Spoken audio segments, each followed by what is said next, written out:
এই ঘটনাটা আজ থেকে প্রায় ৩ বছর আগের। সেদিন রাতটা ছিল অদ্ভুত নীরব।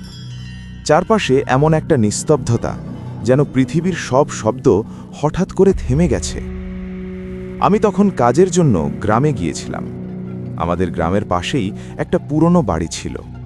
সবাই ওই বাড়িটাকে বলতো শেষ রাতের বাড়ি, কারণ যে কেউ রাতের বেলা ওই বাড়ির সামনে গেছে সে কখনো স্বাভাবিকভাবে ফিরে আসেনি। আমি এসব বিশ্বাস করতাম না।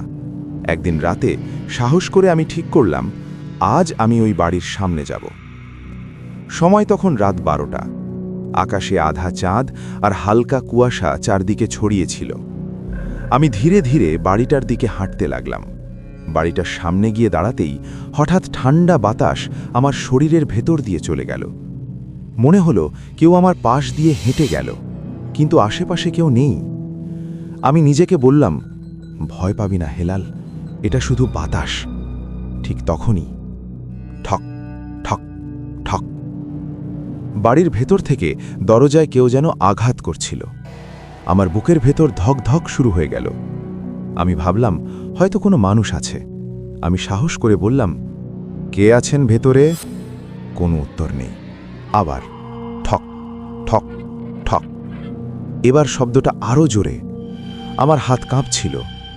আমি ধীরে ধীরে দরজার কাছে গিয়ে হাত রাখলাম। দরজাটা নিজে থেকেই কড় কড় শব্দ করে খুলে গেল।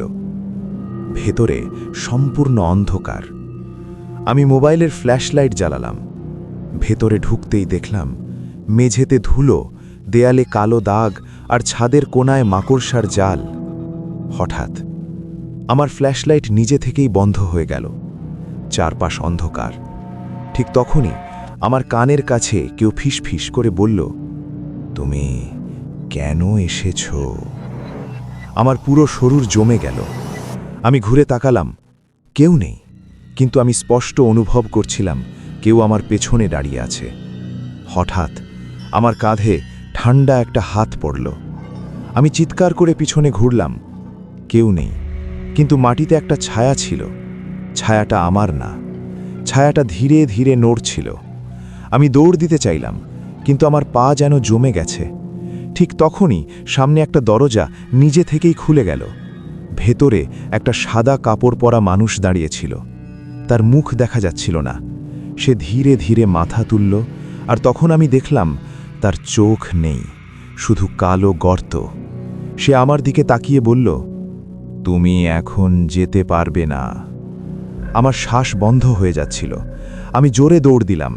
কিভাবে যেন বাড়ি থেকে বের হয়ে এলাম। পেছন থেকে তখনও সেই কণ্ঠস্বর, হেলাল, আবার আসবে। আমি থামিনি, সোজা বাড়ি গিয়ে দরজা বন্ধ করলাম।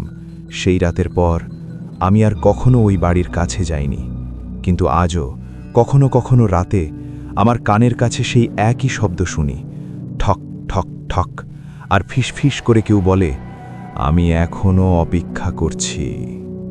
আজকের গল্পটা এখানেই শেষ, কিন্তু আগামী গল্প শুনতে আমাদের চ্যানেলকে সাবস্ক্রাইব করুন। ধন্যবাদ বাংলা ফ্যাক্ট স্টোরির সাথে থাকার জন্য।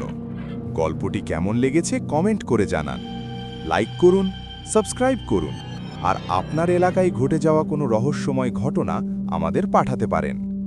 আবার দেখা হবে নতুন কোনো রহস্য নিয়ে। ভালো থাকবেন, সুস্থ থাকবেন। আল্লাহ হাফেজ।